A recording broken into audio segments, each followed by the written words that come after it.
সুরতের বিপক্ষে গিয়ে যে আমাকে ভোট দিয়ে দৃষ্টান্ত তৈরি করেছে, ভাঙড়ের মানুষকে কোনোভাবে আমি আশাহত করবো না।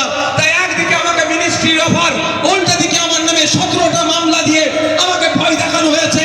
কিন্তু ভাঙড়ের মানুষের জন্য আমি না লোভকে আত্মসমর্পণ করেছি, না ভয়ের কাছে মাথা নত করেছি। আপনাদের ভালোবাসা আমি বারবার পরাজিত হয়েছি। তাই বন্ধুগণ, আমাদের আপনাদেরকে নিয়ে আমরা ভাঙড়ের মানুষকে নিয়ে রাজ্য স্তরে একটা দৃষ্টান্ত তৈরি করেছি। এখন রাজ্যের যে কোনো প্রান্তে থেকে কলকাতায় মানুষ আসুন ট্রিটমেন্ট করতে, আপনাদের সাথ দিয়েছি, সুবিধা অসুবিধাতে আপনার পাশে এসে দাঁড়িয়েছি। একইভাবে যদি মনে হয় আগামী 5 বছর আমাদের এই নওশাদ সিদ্দিকী আমাদের পাশে থাকুক, বিপদে আপদে সামনের সারিতে দাঁড়িয়ে বুক চুপিয়ে লড়াই করুক, তাহলে মায়েদেরকে বাপেদেরকে বলবো আর অন্য কোনো জায়গায় হাত দেওয়ার দরকার নয়। ইভিএম মেশিনের সামনে গিয়ে আগে দেখবেন থাম চিহ্নটা কোথায় আছে, সেই চিহ্নতে আপনি বুতামটাকে প্রেস করে আমাকে বিপুল ভোটে জয়যুক্ত করুন। এই আশা করতে পারি তো নাকি আপনাদের কাছে? আশা করতে পারি তো? দূরে কারা আছে হাতটা তুলে রাখুন, দূরে কারা আছেন, মায়েরা আছেন, এই আশা তো করতে পারি নাকি? মায়েদেরকে বলতে পারে 1000-1200 টাকা লক্ষ্মীর ভান্ডার। মায়েদেরকে এতটুকু বলে যাচ্ছি, আমরা যদি ক্ষমতায় মসনদে আসতে পারি, লেফট হ্যান্ড আইএসএফ যদি ক্ষমতায় আসতে পারে, তাহলে অলরেডি আপনাদের বলে যাচ্ছি 1000-1200 নয়, কম করে মায়েরা যাতে মাস গেলে 5000-এর ব্যবস্থা হয়, তার ব্যবস্থা আমরা করবো। আজকে দেখুন ছেলেদের হাতে, শিক্ষিত বেকার ছেলেদের হাতে কাজ নাই, চাকরি নাই, সেই বেকারত্বের জ্বালায় যন্ত্রণায় ভুগছে। যুবসাথী নামে 1,000 টাকার প্রকল্প চালিয়ে মাস দিনে তার হাতে মাত্র 50 টাকা আসছে। আমি আপনাদের বলবো, যারা এখানে উপস্থিত আছেন, আপনার বাড়ির ছেলে মেয়েদের ভবিষ্যতের কথা ভাবুন।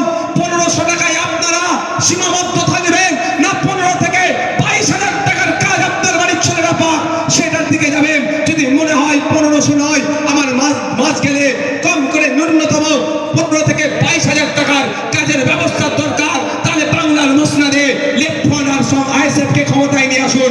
ওয়ান ফ্যামিলি ওয়ান জব, প্রতিটা বাড়ি থেকে আমরা একটা চাকরির ব্যবস্থা করব। বন্ধুগণ, আমি বক্তব্য দীর্ঘায়িত করবো না, আমি শুধু আপনাদের কথা বলবো, চোখ কান খুলে চলুন।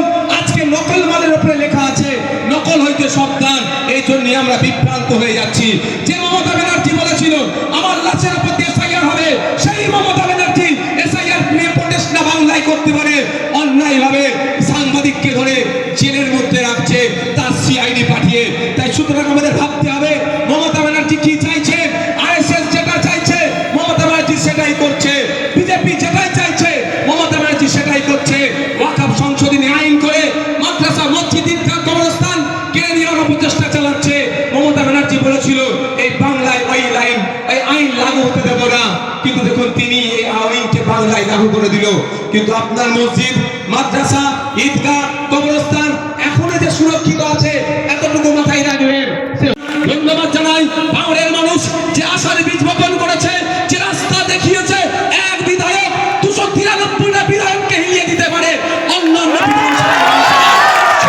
সেই সাহস পাচ্ছে যে নওশাদ সিদ্দিকীর সাথে 2026 সালে শুধু নওশাদ সিদ্দিকী একা যাবে না, ক্যানিং পূর্ব থেকে যাবে, ক্যানিং পশ্চিম থেকে যাবে, কুলপি থেকে যাবে, রায়দিঘি থেকে যাবে, বাসন্তী থেকে যাবে, মিনাখা থেকে যাবে, এমন করে রাজ্যের বিভিন্ন প্রান্ত থেকে বিধায়ককে জিতিয়ে নওশাদ সিদ্দিকী দ্বিতীয় তৈরি করে আইনসভার মধ্যে পাঠাতে হবে।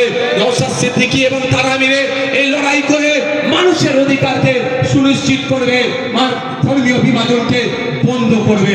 তাই আপনার রাজ্যের মানুষকে প্রমাণ দেওয়া যে ভাঙড় পথ দেখায়। কেমন পথ? মমতা ব্যানার্জি যাকে নিজে বলছে তুই বোমবাদিস, তাকে ভাঙড়ের বিধায়ক বানিয়ে, তাকে তৃণমূলের প্রার্থী বানিয়েছে, যাকে national human rights commission notorious criminal বলছে, কুখ্যাত দুষ্কৃতী বলছে, তাকে মমতা ব্যানার্জি ধরে ভাঙড়ের মানুষের মাথার উপরে বসাতে চাইছে। এখন ভাঙড়ের মানুষ আগামী 29 এপ্রিল এর জবাবটা দেবে, এর উত্তর দেবে, মমতা ব্যানার্জিকে দেবে, রাজ্যের মানুষের কাছে বার্তা দেবে। ভাঙড়ের পবিত্র ভূমিতে কোনো বোমবাদা লোকের ঠাঁই হবে না, এটা হবে তো নাকি ভাই? উত্তর দেবেন, মায়েরা উত্তর দিতে হবে তো নাকি? আমি আপনাদের বলবো, ভাঙড়ে যদি চিরতরের জন্য বোমগুলি, পিস্তল, মারামারি, হানাহানি বন্ধ করতে চান, আপনাদের কাছে একটা বড় সুযোগ এসেছে 2026। কারণ 2021 সালে আপনারা অর্ধেকটা ভাঙড় থেকে এই হিংসা, মারামারি, আজকে নষ্ট হয়েছে, আর অল্প কিছু আছে। এদের রাজনৈতিক ভাবে এদেরকে আমরা হারাতে পারলে ধান চিহ্নে ভোট দিন। আমি এখন যাবো এখান থেকে। হলো, ধন্যবাদ সবাইকে।